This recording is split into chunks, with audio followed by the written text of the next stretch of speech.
আজকের পরে আমি আমার ব্যক্তিগত জায়গা থেকে আর্জেন্টিনাকে বয়কট করলাম, সাথে সাথে আর্জেন্টিনা ফুটবল দলকেও বয়কট করলাম। কারণ আমি জন্ম পর থেকে যখন থেকে ফুটবল বুঝতে শিখছি, ম্যারাডোনারে পছন্দ করতাম, আর্জেন্টিনারে পছন্দ করতাম। ইভেন বিশ্বকাপের সময় বাংলাদেশের মানুষ আর্জেন্টিনার জন্য যা করছে, আর্জেন্টিনা আমাদেরকে থ্যাংক ইউ দিয়েছে, ভাল লাগছিল। কিন্তু যখন ভাই ফিলিস্তিন ইস্যুতে ইসরায়েলের হাতে হাত মিলে এলো আর্জেন্টিনা, এইটা আমি মানতে পারি নাই।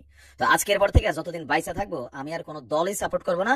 এমন না যে ব্রাজিল সাপোর্ট করবো, আমি আর্জেন্টিনাকে বয়কট করলাম। কারা কারা আমার মতন আর্জেন্টিনার সাপোর্টার আছেন, আজকে আপনাকেও বয়কটের সিদ্ধান্ত নিতে হবে। কারণ দখলদারদের সাথে যারা হাত মিলায়, বীরদের পেছনে যারা এই গোলা বারুদ সরবরাহ করে, বা ইসরায়েলের পক্ষে গিয়া তারা নিজেদের অবস্থান প্রকাশ করে, এই দেশটা ভাই আর ভালোবাসার সুযোগ নাই। জাতিসংঘের সাধারণ পরিষদে আপনারা জানেন বিশ্বের প্রায় 145টা দেশ তারা ভোট দিয়েছিল কার পক্ষে?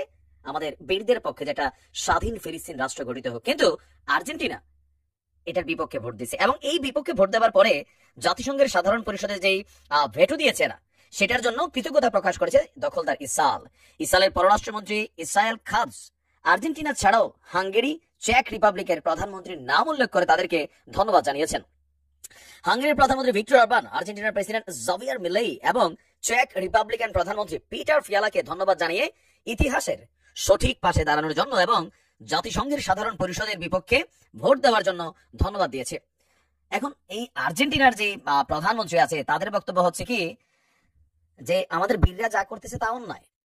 এমনকি ইসরায়েল যে যুদ্ধ চালাচ্ছে সেটার পক্ষে তারা সমর্থন দিচ্ছে।